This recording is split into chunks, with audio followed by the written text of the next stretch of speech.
إن الحمد لله نحمده ونستعينه ونستغفره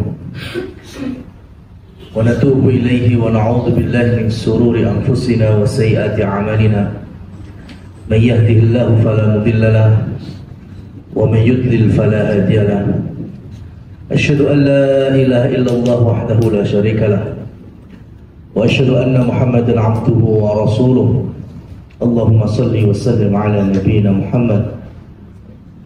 قال الله تعالى يا أيها الناس اتقوا ربكم الذي خلقكم من نفس واحدة وخلق منها زوجها وبث منهما رجالا كثيرا ونساء واتقوا الله الذي تساءلون به والأرحام إن الله كان عليكم رقيبا. Amma ba'du, rekan-rekan sekalian yang dirahmati Allah Subhanahu wa taala. Kita awali dengan bersyukur atas karunia dan nikmatnya, serta salawat dan salam juga kepada junjungan kita yang paling utama, yaitu Nabi Muhammad sallallahu alaihi wasallam. Rekan-rekan sekalian yang dirahmati oleh Allah,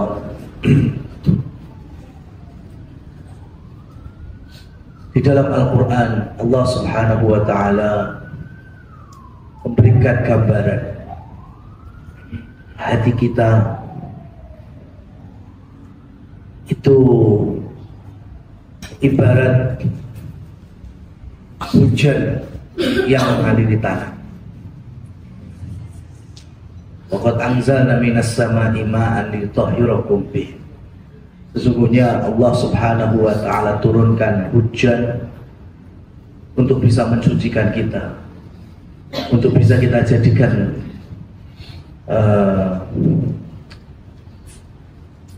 alat untuk bersuci. Apa hikmah dan kandungan antara hati dengan air? Saya kasih gambaran, baru saja saya pulang dari Tanah Suci dalam posisi musim panas, bisa sampai 44-45 derajat di sana. Kondisi tandus, dan disitulah awal kali Allah Subhanahu wa ta'ala menurunkan hambanya, yaitu Nabi Adam alaihissalam, untuk membangun Ka'bah. Karena Ka'bah itu pondasinya kan di zaman Nabi Adam, baru dinaikkan lagi di masanya Nabi Ibrahim, dan ujungnya adalah Nabi Muhammad Sallallahu Alaihi Wasallam diutus di tanah tandus tersebut. Kenapa Islam? Allah mulai cahaya sinar menyebar dari sana, dari tempat yang tidak bisa ditanami apa-apa. Biwadin ghairi dzi zar'in, tanah tandus yang ada masyarakat dikenal dengan Quraisynya dan suku-suku kecil yang lain. Kenapa Allah Subhanahu wa ta'ala tidak memulai kebesaran Islam di Mesir misalnya, ada sungai Nil,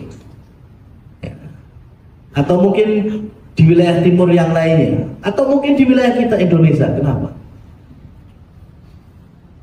Para ulama rahimahumullah menyebutkan beberapa alasan. Pertama, karena Mekah awalnya nggak ada yang tahu apa itu Mekah, tempat apa, tanah tandus kok.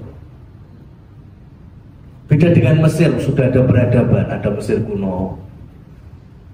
Beda dengan Yunani, sudah punya peradaban. Beda dengan sebagian Afrika, contohnya Habasha, sudah punya peradaban. Dan wilayah-wilayah negeri yang lain.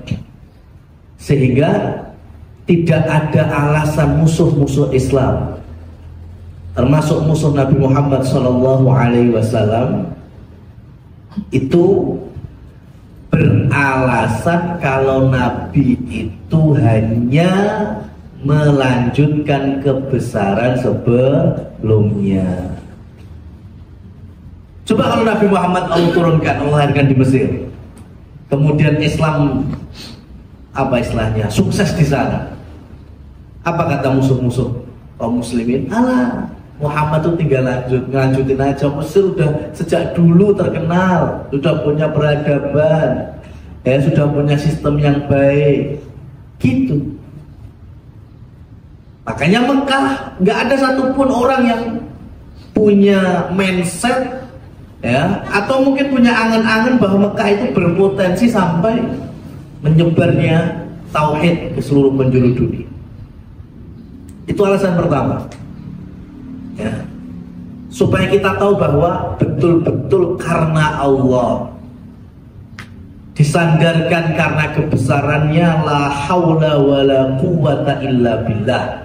Tempat yang tandus sopo nyono, ternyata dari situlah cahaya tauhid bersinar. Yang kedua,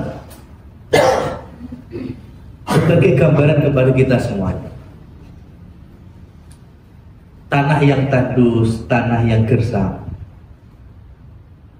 Kalau ternyata penduduk-penduduknya itu beriman, bertauhid, beramal soleh, sampai-sampai kemudian wilayahnya saja disebut sebagai tanah suci. Ini yang harus dipahami dengan benar, bahwa tanah suci itu bukan karena tanah-tanah lemah itu, bukan. Ya, kalau hanya sebatas sejumput tanah, mau Mekah, mau Madinah, mau Palestina, mau Indonesia pun sama. Itu material tanah sama, ya, di sisi Allah Subhanahu wa Ta'ala sama. Allah ciptakan tanah dimanapun. Tapi kenapa disebut tanah suci? Karena amalan penduduknya.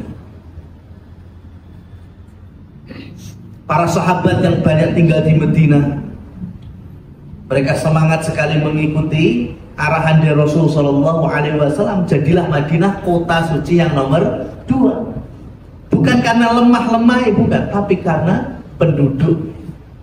Begitu juga Mekah. Jadi salah kalau jamaah haji atau umroh itu, ya, mereka punya inisiatif yang bisa merusak akidah. Pokoknya bali kok kono kudu nggawa sak kepel lemah Mekah, sak kepel lemah Madinah. Nah, ini penyimpangan. Apalagi tujuannya umpama dikek ngarep toko Thaibah, ya kan, jadi penglaris. Oh, malah dijual. Wah, dijual. Saon gitu. Wah, ini lemah Masjidil Haram, lemah makam Baqi gitu. Keramik. Masya Allah. Jadi bukan karena itu. Jadi tanah yang tandus pun ketika penduduknya beramal soleh mulia di seluruh dunia, baca Quran ketemu ini. Nah, dan manusia Allah gambarkan seperti tanah, karena memang aslinya kita ini terbuat dari tanah. Nggak ada mulia-mulianya kita. Tanah tempat cuma diinjek-injek. Kalau kucing malah buat eker-ekeran terus baru nguyu ngising nih pun bujuk. Ya. Dimulai dari bapak kita Adam alaihissalam. Itu yang diciptakan dari tanah. Kalau kita saripatinya berwujud dari air mani. Semua dari kita itu hidup. Tapi kalau kita bisa mengambil inspirasi setandus-tandusnya tanah, itu kalau dikucuri pakai air, disirami pakai air. Contohnya Mekah ya, 5 hari pas mamanya hujan 5 hari, itu tumbuh hijau-hijau ya, tumbuh setandus-tandusnya wilayah Mekah di luar Masjidil Haram. Itu kalau kena hujan 3 hari sampai 5 hari, itu rumput-rumput tuh, padahal tanah tandus. Beda kalau kita, jangankan nunggu 3 hari 5 hari, 2 jam udan sukete langsung subur. Karena tanah kita subur. Harusnya demikian hati orang beriman kayak gitu. Ya, sekeras-kerasnya hati itu kalau disirami dengan ayat, ya, disirami dengan hadis, disirami dengan agama, harusnya mulai subur, tumbuh. Sekarang di tanggal 9 Dzulhijjah, jamaah haji itu semuanya kumpul di mana? Di Padang Arafah. Gersang juga itu. Tanah tandus juga, pegunungan bebatuan Arafah. Kumpul semuanya jutaan manusia. Yang laki-laki memakai pakaian yang sama yaitu ihram. Gak ada bedanya yang raja, rakyat, pemimpin, ya, budak, ya, warga siap biasa, semuanya sama. Kemudian Allah Subhanahu wa ta'ala memerintahkan malaikatnya untuk turun ke langit dunia. Jadi peristiwa wukuf itu mirip sekali dengan Lailatul Qadar. Cuma kalau Lailatul Qadar itu malam hari, tapi kalau wukuf mulai dari zuhur sampai maghrib terbenamnya matahari. Allah perintahkan seluruh malaikatnya ada di sekitar langit dunia untuk menyaksikan para jamaah haji itu wukuf di tanah tandus, di bukit bebatuan Arafah. Kemudian Allah Subhanahu wa ta'ala bertanya kepada para malaikat, apa yang hamba-hambaku kerjakan? Kemudian malaikat menjawab, wa haula'i yas'alunak. Mereka semua sedang memohon, meminta, bermunajat, berdoa kepadamu ya Allah. Orang kalau wukuf banyak zikirnya, banyak doanya, seperti itu. Kemudian Allah membalas dengan ucapannya, aku kabulkan semua permintaannya. Terus ngapain lagi mereka?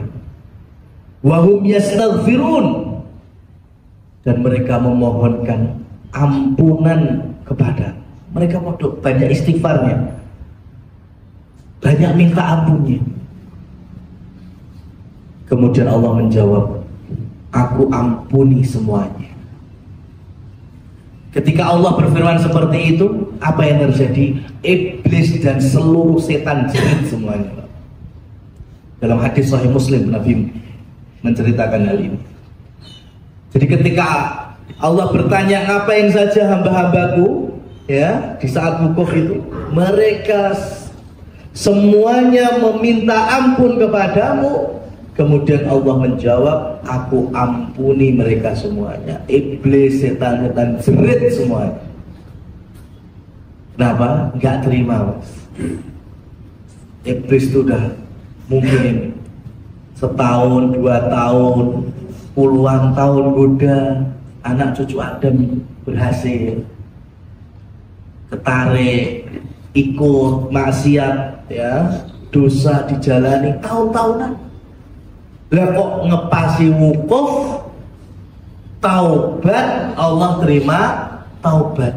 Ya, puluhan tahun, ya, goda, hasilnya diampuni oleh Allah. Jerit semuanya itu. Kenapa? Karena disitulah letak titik lemahnya manusia di sisi Allah Subhanahu wa ta'ala. Semuanya menghamba. Nah, ini keutamaan bagi siapa? Bagi yang tahu. Mulai waktu zuhur sampai terbenamnya matahari, banyak-banyak zikir, banyak-banyak doa. Tapi kan kenyataan di lapangan nggak semuanya gitu. Ya, zuhur sampai, anggaplah zuhur jam 1, sejam 2 jam, oh, doa zikir, doa zikir. Sisanya nongkrong, ngopang, ngopi, sing ahli hisab ya kurmudan, mudut di Padang Arafah. Gak sampai 6 jam. Ya, Allah bukakan semua itu. Teman-teman bisa lihat itu dokumentasinya. Khususnya jamaah Indonesia. Ya Allah, eman-eman. Ya, itu 6 jam hanya diminta difokus untuk zikir, doa, mohon ampun, apapun bebas. Tapi kenyataannya cuma sejam setengah habis itu, ya karena gitu. Ya, beda niat ya. Niatnya sepenting Bali untuk haji hajah akhirnya ngobrol ya. Yang perempuan juga sama, ngobrol lagi, panganannya kok ini ya? Sampai diukur bahasanya makanan itu 6 jam padahal. Yang bikin setan jerit. Kalau orang-orang seperti itu kan setan nggak mungkin jerit itu. Nah ini cocok nih Mas. Ya, emang boloku tenaga. Jadi gak bisa memahami di tempat yang tandus. Ya, Allah Subhanahu wa ta'ala kirimkan air yaitu air hikmah, hidayah, petunjuk. Dan hasilnya orang itu keluar dari Arafah untuk melanjutkan sisa yang lainnya ke Musdalifah, ke Mina untuk melempar jumrah. Selepas itu sudah menjadi haji yang mabrur. Dan kata Rasul sallallahu alaihi wasallam, al-hajju mabrur la ujrata, haji yang mabrur tidaklah ada ujroh atau pahala kecuali ampunan dari Allah Subhanahu wa ta'ala. Ini gambaran jamaah haji di Arafah. Yang belum haji termasuk kita misalnya, sama, kita ambil inspirasi sekeras hati kita. Harusnya ketika terdengar ayat-ayat Allah, ya, tuntunan-tuntunan Rasul Sallallahu Alaihi Wasallam, kajian, harusnya menjadi tanah yang bisa subur karena orang itu di hadapan petunjuk, ya, di sisi Allah itu ada dua. Semua dari kita ini, apalagi zaman sekarang, ya, nggak ada alasannya. Oh, karena saya nggak ada di tempat saya, nggak ada ustadz, nggak ada dai, nggak ada yang membimbing, nggak ada alasannya. Zaman sekarang, apapun sosmed ada dakwah.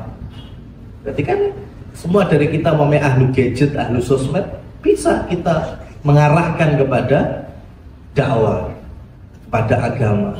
Di kampung-kampung, masjid-masjid insya Allah juga mulai ada kajian-kajian. Jadi petunjuk di hadapan kita ini memang tinggal ada dua aja. Yang pertama, yang mayyuridillah bihi khairan yufaqihu fiddin. Allah kehendaki memang hamba-hambanya ini baik, sehingga Allah arahkan untuk mendapatkan petunjuk itu. Atau yang kedua, ya, emang orang ini Allah tutup hatinya sehingga mereka enggan untuk menerima dan mendapatkan hidayah. Sudah. Antara itu, tinggal kita pengen milih yang mana ya? Pengen milih hidayah atau pengen jauh dari hidayah? Karena kondisinya sama di hadapan kita. Dan mau sombong seperti apa kita? Semuanya dari tanah tadi.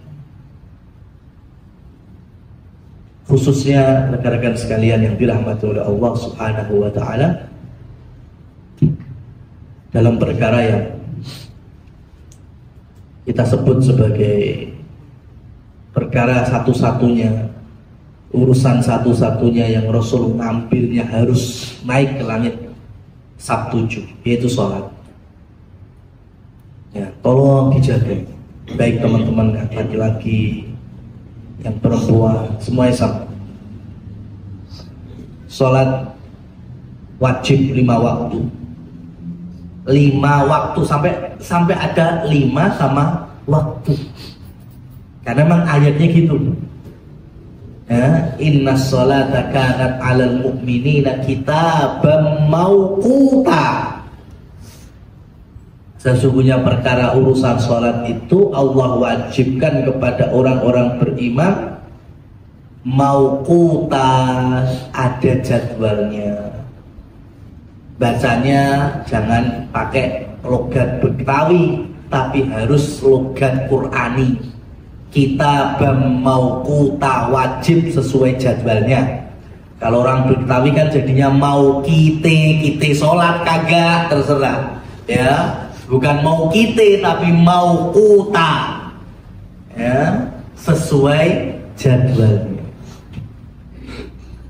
Makanya ada waktu-waktu sholat. Dan kami rasa banyak kaum muslimin dan muslimat itu belum paham terkait dengan waktu sholat itu. Ada secara fikihnya itu ya, ada yang ikhtiari, ada yang doruri. Ada yang ikhtiari, ada yang doruri. Ikhtiari itu memang ada waktunya, awal waktu, tengah-tengah, atau waktu terakhir. Itu namanya ikhtiari. Ada waktu yang doruri. Waktu doruri waktunya cuma satu. Jangan sampai kita kemudian milih ya, udah nanti aja lah pokoknya. Nah, itu bahaya sekali. Kalau umpama ya, kita mulai dari bangun tidur waktu subuh. Waktu subuh itu nggak ada pilihan umpamanya, ada awal waktu, pertengahan waktu, kemudian akhir waktu.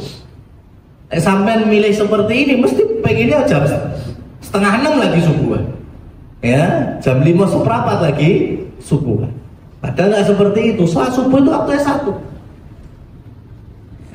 Dari terbitnya fajar shodiq itu atau dikumandangkannya adzan, sudah kita segera berangkat ke masjid dan laki-laki.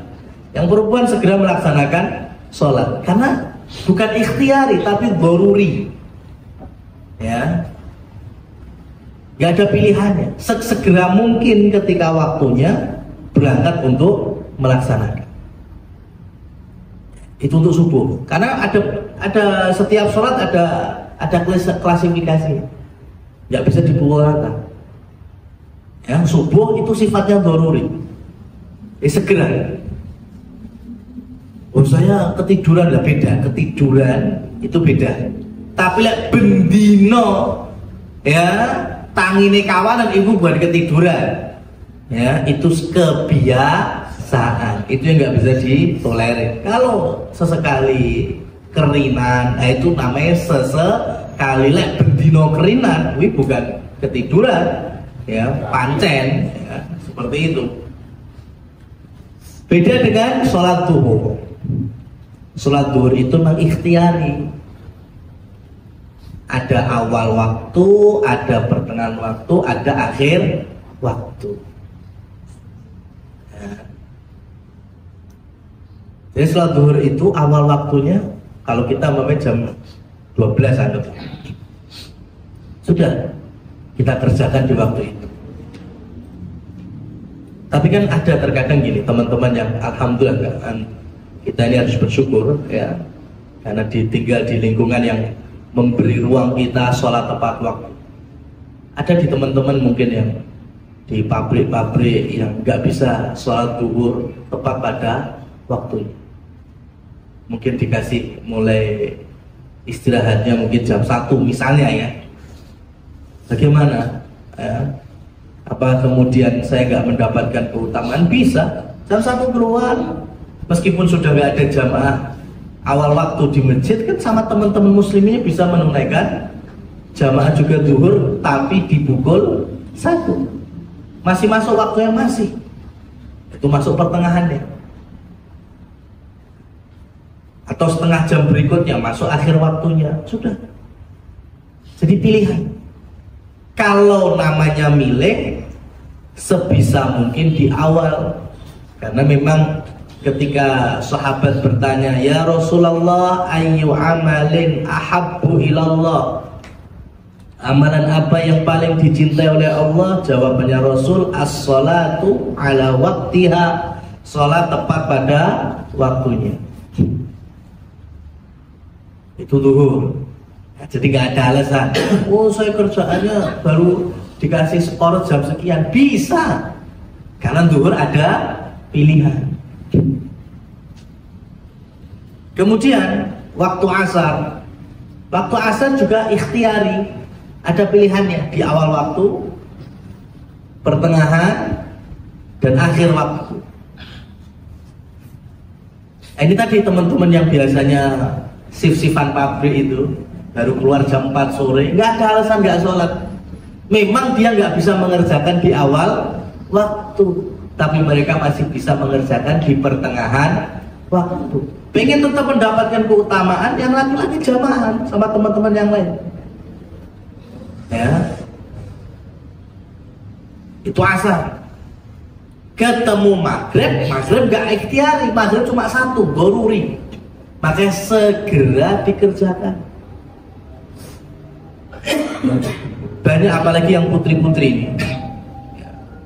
Kadang kalau hari raya di rumah orang tua itu kumpul semua keluarga itu, ada yang perempuan-perempuan waktu maghrib itu ketika kita minta cepat-cepat wudu, ya jam 6 seiso, nggak kayak gitu. Ya, nggak ada pilihan. Jadi ketika sudah masuk waktunya segera untuk dikerjakan. Itu sholat maghrib, seperti sholat subuh tadi. Ya, beda kayak zuhur tadi.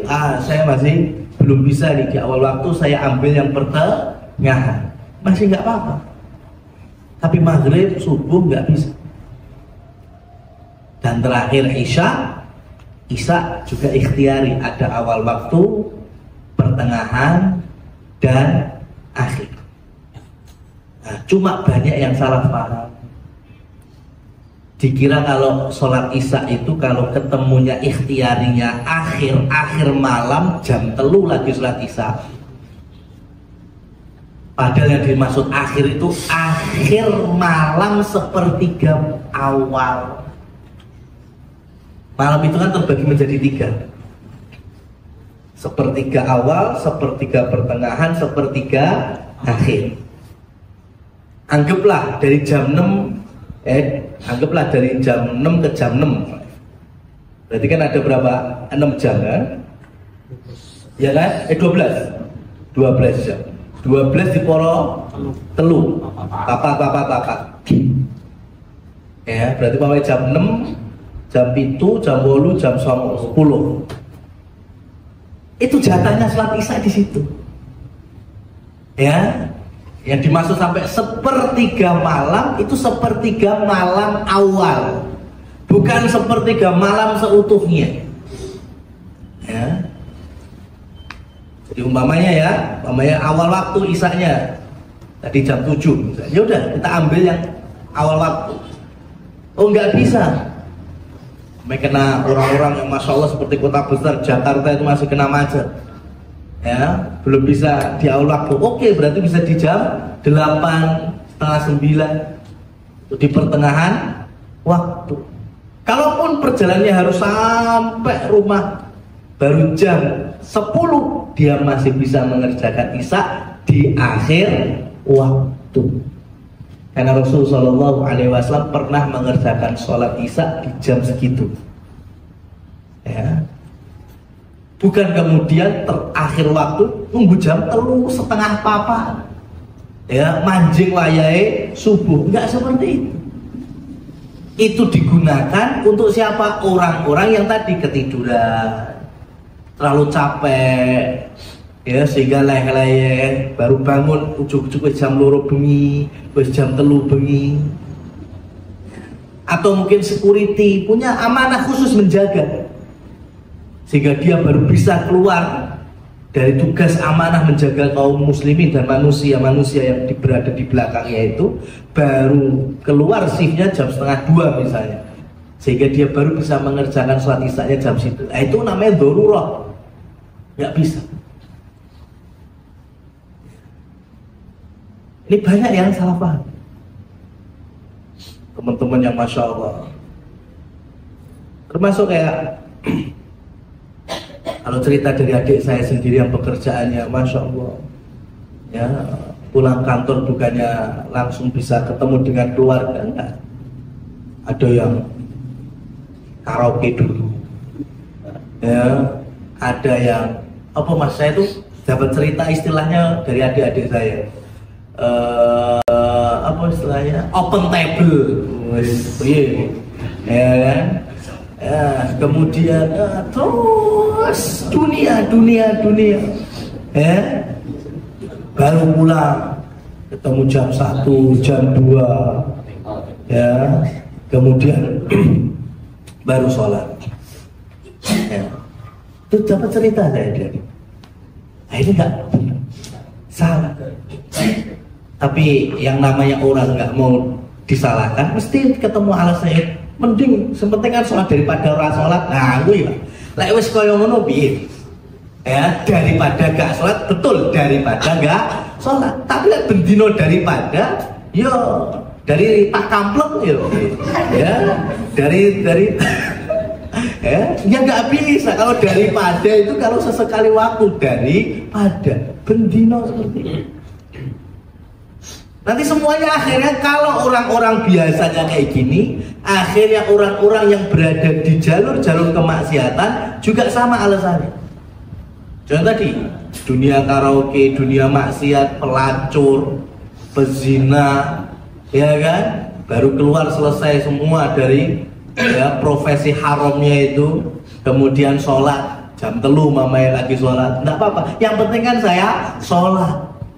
Ya. Pelacur habis selesai kemudian sholat, yang penting sholat. Kemudian kita lumrah gitu terus. Oh iya, dia pelacur loh, tapi sholat. Seakan-akan enek api.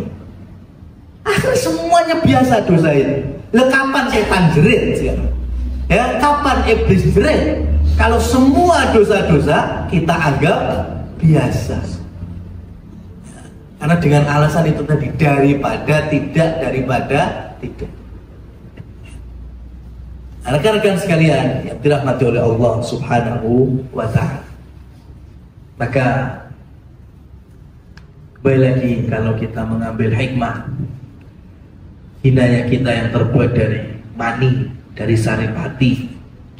Ya. Tapi tahu nggak, dari saripati itulah sebetulnya nantinya makanan-makanan ahli surga. Karena ahli surga sebagaimana Rasul jelaskan, dengan kenikmatan makan, minum, semuanya nggak ada habisnya, nggak ada kata kecuali lezat, nikmat, bertambah nikmat dan lezatnya. Tapi ujung-ujungnya tidak ada buang hajat. Ya, tidak ada buang hajat. Padahal makan, minum. Makanya sekelas Imam Abu Hanifah pernah ditanya ini, kenapa? Ya, masuk akal dari mana?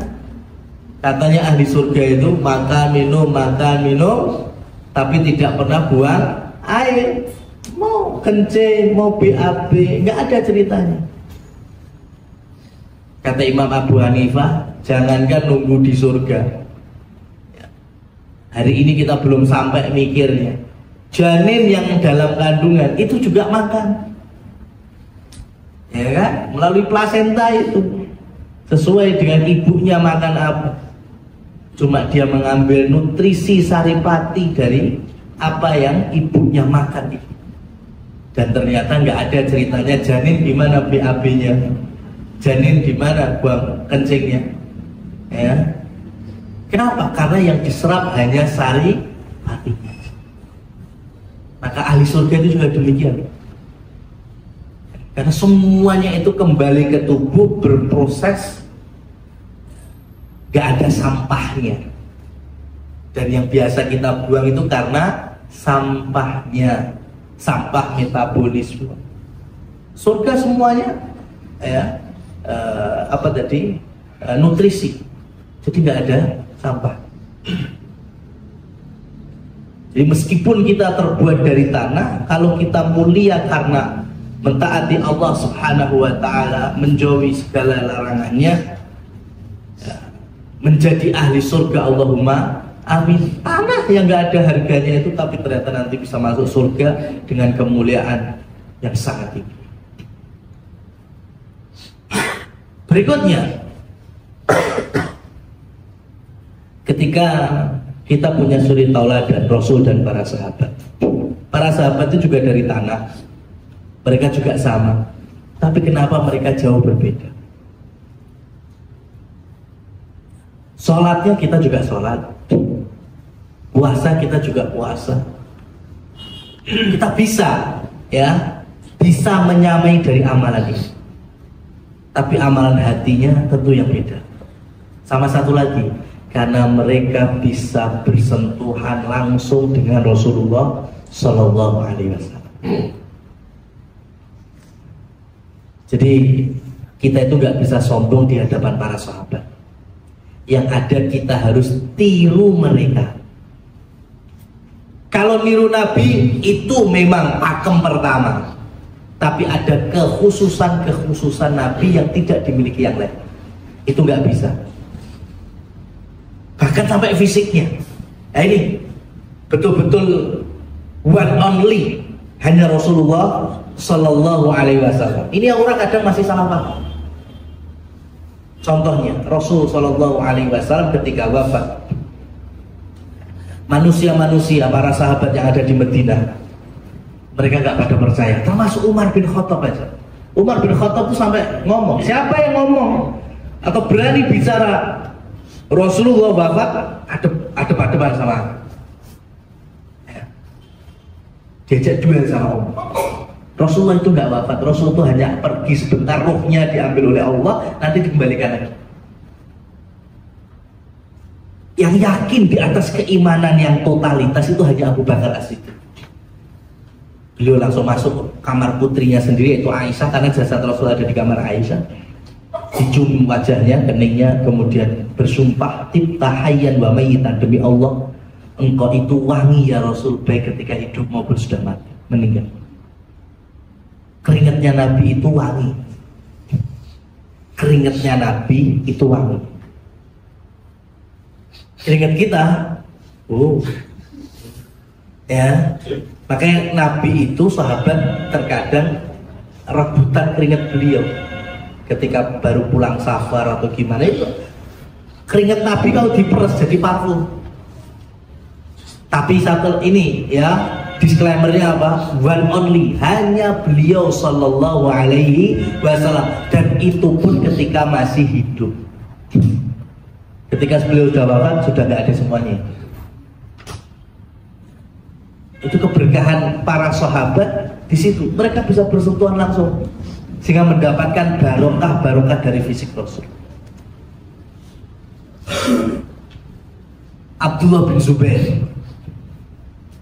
bin Zubair itu masih kanak-kanak di masa Rasul hidup. Rasul wafat itu baru menginjak remaja. Rasul itu baru selesai bekam, darah keluar. Dan kalau bekam darahnya kita sebut darah kotor kan, atau seperti darah yang nggak ada fungsinya, makanya kita keluarkan darah reget lah. Tiba-tiba Rasul minta kepada Abdullah bin Zubair, ya, sebetulnya kan pengennya buang aja, tapi Abdullah bin Zubair tanya, ini kemana saya tuangkan ini ya Rasul, masih bocah. Kata Nabi, tuangkan di tempat yang semua orang tidak tahu, manfaatnya nanti ada pada diri. Habis itu udah pisah itu Abdullah bin Zubair sama Rasul. Besoknya ketemu lagi, laporan Abdullah bin Zubair, ya Rasul, aku sudah tuangkan darah bekammu kemarin di tempat yang orang tidak ada yang tahu.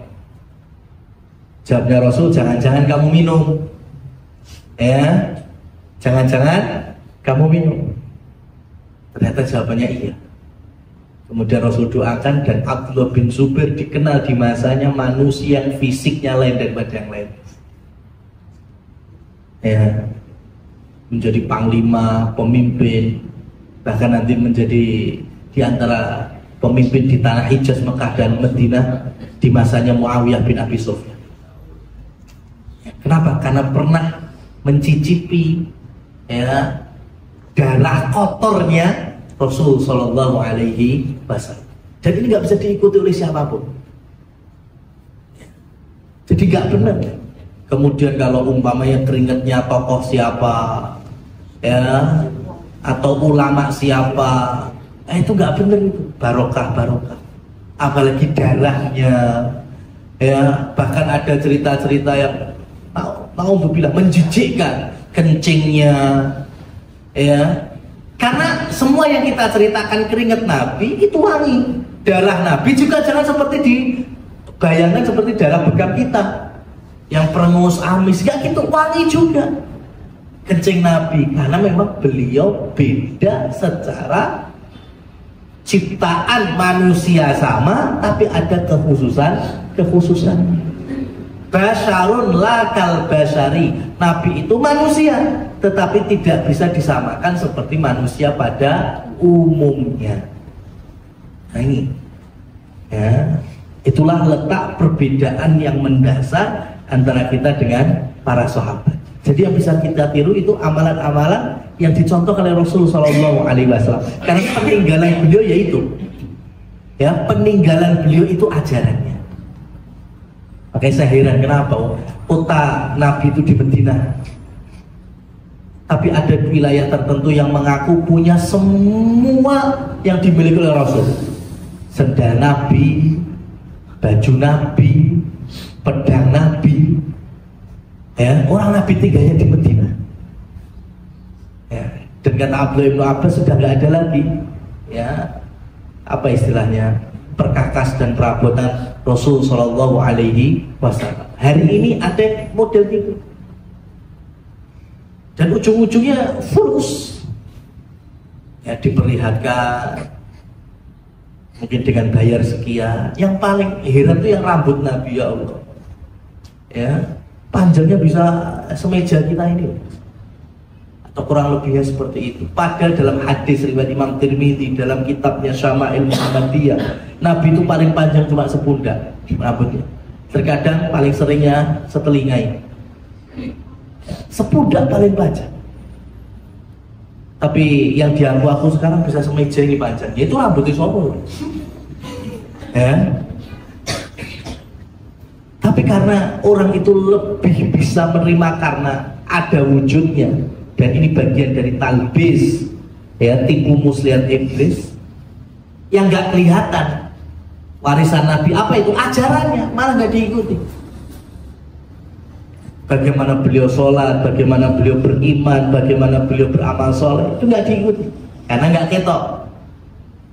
Yang ketok tadi, yang replika sendal Nabi, rambut Nabi, macam-macam. Wah, seakan-akan kalau sudah mencium itu, ya, sudah diampuni dosanya, ya, sudah tercatat sebagai ahli surga. Padahal jauh sekali. Bahkan Rasul tidak pernah memerintahkan seperti itu setelah wafatnya, ya, dan memang tidak terbukti bahwa yang dipamerkan itu adalah barang-barang peninggalan Rasul Shallallahu Alaihi Wasallam. Jadi intinya, dan mengajak pada teman-teman supaya mengambil inspirasi, meskipun kita terbuat dari tanah, ya, yang tidak ada gunanya, sampai kita ternyata menjadi manusia segede ini, bisa apapun. Sekali lagi, semuanya datang dari Allah, jauh dari kesombongan, dan jadikan amanah yang Allah berikan dari fisik, ya, dari akal, sebagai bentuk bertakwanya kita kepada Allah melalui jalur-jalur yang banyak, termasuk bekerja, mengambil amanah, setidaknya memberikan manfaat, kebaikan bagi manusia yang lain, sebagaimana Rasulullah SAW bersabda, khairun nas anfa'uhum linnas, sebaik-baik manusia adalah membawa manfaat bagi manusia yang lain. Demikian, wallahu a'lam bishawab, walhamdulillahirabbil alamin. Waktu kami kembalikan kepada rekan moderator.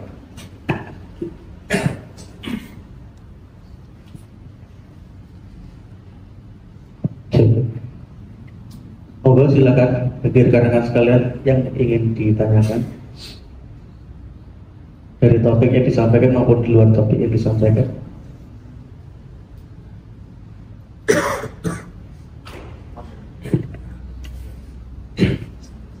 Assalamualaikum warahmatullahi wabarakatuh. Waalaikumsalam warahmatullahi wabarakatuh. Sedikit Ustaz mau tanya, kemarin kebetulan teman saya yang bekerja di Jepang itu cerita kalau dia selama setahun di Jepang itu tidak pernah melaksanakan sholat Jumat karena kendalanya yang pertama untuk waktu istirahat itu tidak cukup untuk mendatangi masjid yang melaksanakan sholat Jumat.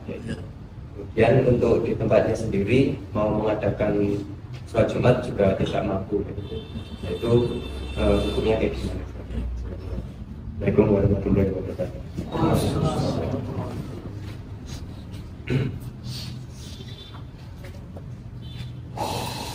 Barakallahu fikum.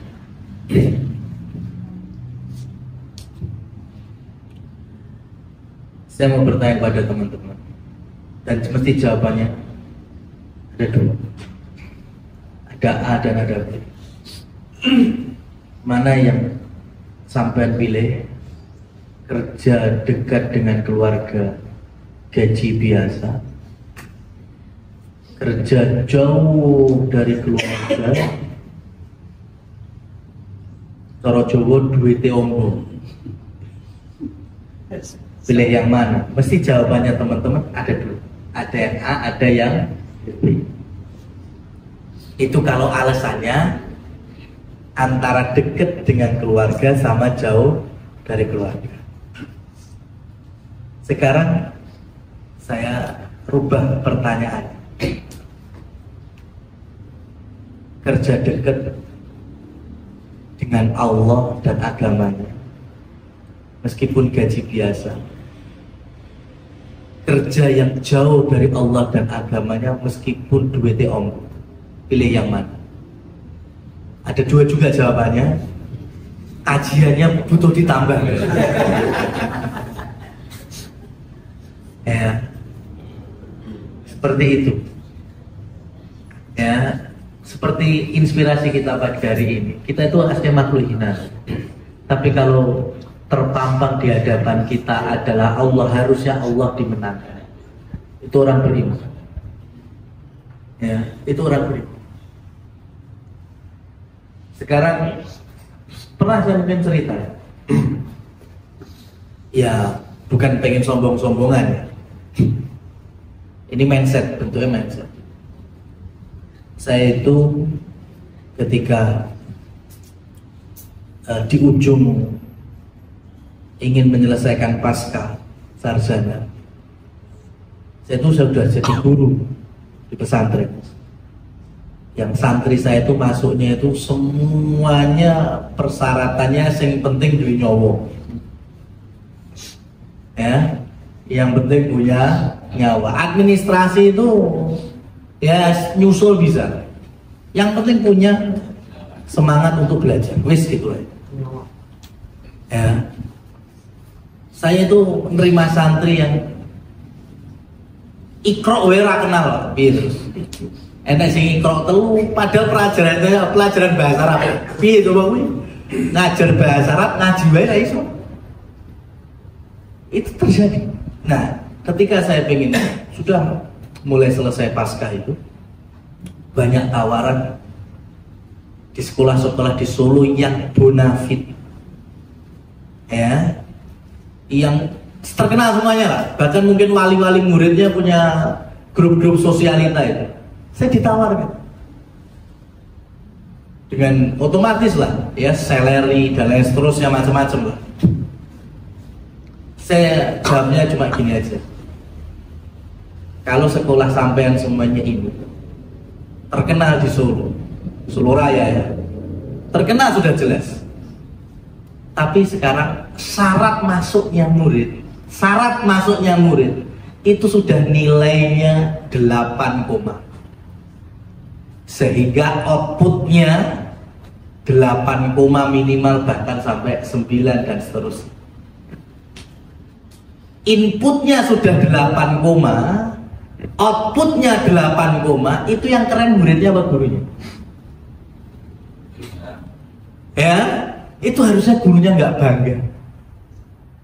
Lah sistemnya wis ngerekrutnya apik, ya kan, metune apik. Udah apa terus yang dibanggakan dari seorang pengajarnya apa? Wong pancen cikal bakal murid wis apik-apik. Tapi kalau saya ngambil murid yang yes, itu tadi, jangankan 8 koma, ya, komanya di depan, ya, koma sih kok kayak muridnya, tapi ternyata keluar 6, 7, ya, apalagi bisa sampai 8 koma, kira-kira yang bagus ya. Pasti yang prosesnya ini, input ala kadarnya, output kok alhamdulillah, berarti prosesnya ini yang membanggakan. Siapa? Di antara para guru. Ya. Meskipun ya biasa-biasa saja tunjangannya dan seterusnya.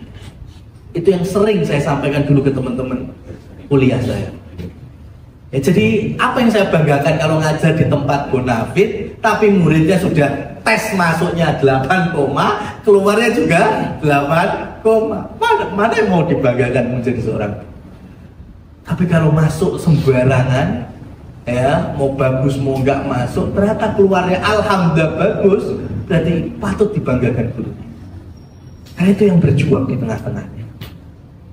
Nah, rekan-rekan sekalian yang dirahmati Allah Subhanahu wa Ta'ala, apa yang mau dibanggakan kita? Dengan dunia, ya, tapi ternyata agama yang kosong. Makanya kalau ingin mengais rezeki di tempat-tempat yang jauh, ya, saran kami cari negeri-negeri Islam, negeri-negeri kaum muslimin. Kenapa? Yang sudut pandang agama kita terjaga. Kalau seperti di Jepang, contoh pertanyaan tadi, susah, ya, sampai teko kono, enek kios koyo es teh jumbo ini, ternyata warnanya macam kayak es teh jumbo, diombe kok mendem jebule sake. Oh, warnanya kayak teh. Susah, kita susah menjaga halal haram makanan minuman kita. Dan contohnya tadi betul, sholat susah, bahkan Jumatan susah. Kenapa? Karena perusahaannya tidak menghendaki Jumatan. Yo jelas, karena basicnya adalah negeri kafir. Itu kalau pengen kasar-kasaran kan, gue nengkira pengen ibadah, pengen kerja, kan ngono jadinya. Kalau orang beriman kan gitu. Kalau orang beriman nggak, seharusnya nggak gitu. Kamu di sini itu bekerja, ya, dengan amanah, tapi selagi amanah itu kamu jadikan sebagai tanggung jawab ibadah, jadi sebuah ketakwaan. Itu kalau orang beriman. Waktu sholat, Jumatan. Di sini sudah kelihatan bagaimana kemudian setan menggoda manusia melalui kesibukan dunia. Maka kalau ujung pertanyaan bagaimana sarannya yo riset, mau gimana lagi? Ya, riset. Kalau kondisinya seperti itu, mau pakai alasan musafir, ya kan? Mau 2 tahun musafir yang cepat, ya kan kontraknya biasanya kan 2 tahun kan, visa kerja 2 tahun, terus bebas Jumatan, tidak bisa. Kalau kita ini sudah awalnya musafir, tapi sampai tujuan jelas, sampai kapan kita di situ, itu bukan musafir lagi. Dan dengan kontrak visa kerja kan kelihatan di situ. Mungkin 3 hari ketika di Jepang masih musafir, ketemu Jumatan nggak apa-apa, sholat sendirian nggak apa-apa, musafir nggak wajib jamahan kalau cowok. Tapi kemudian sudah tahu itu saya di sini setahun, saya di sini 2 tahun, itu udah bukan musafir lagi. Berarti kalau Jumatan dia wajib menegakkan Jumatan. Jadi kalau dia masih bisa, setidaknya dalam perkara sholat wajibnya bisa dikerjakan, entah dari tepat waktu atau sholat pilihan ada pertengahan waktu, akhir waktu, dan Jumatan masih bisa, mungkin harus bayar taksi, harus bisa bayar ngebis dulu kemana, bertemu dengan kaum muslimin, nah itu masih kita tolerir. Tapi kalau sama sekali nggak bisa, maka jawabannya utamakan agama dibandingkan hanya dunia yang sementara. Wallahu a'lam bishawab.